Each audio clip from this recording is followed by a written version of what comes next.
Невисоката плата за 2024 година во рамки на судството изнесувала 139.738 денари во нето износ. Во однос на изјавите во јавноста дека претседателите на судовите земат плата од по 180.000 денари. Претседателот на Судски совет Александар Камбовски посочи дека нема таква плата во државата. Просечните исплатени плати минатата година на судиите во Врховниот суд, во кој е вклучен минат стаж, изнесувала 128.000 денари. Ова се плати без додатоци кои така не се земаат секој месец, вели Камбовски.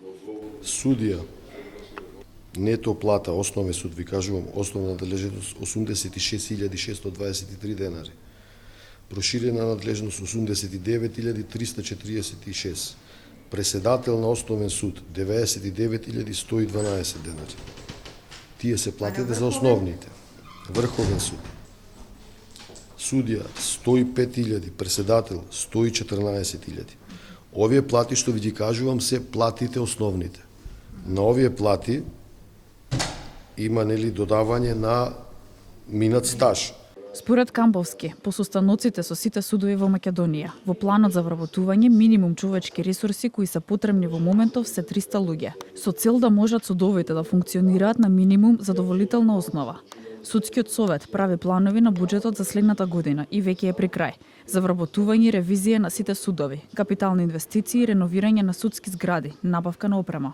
Апсолутно, мислам се согласувам со премиерот. Ние треба да имаме буџет, па да знаеме што сакаме, па да може централниот буџет да одвои тие средства на кои што ни се потребни. И од неговите изјави јас подразбирам дека и тој е согласен на тој начин да продолжиме понатаму. Во врска со претходните изјави на премиерот Христијан Мицкоски дека споредбено со регионот за судиите во државава се издвојува висока сума.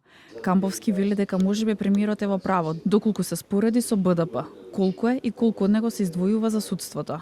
Нагласува дека сепак за да се достигнат соседните земји треба да имаат поголеми издатоци, иако вели во поглед на платите заостануваат и во регионот и во ЕУ.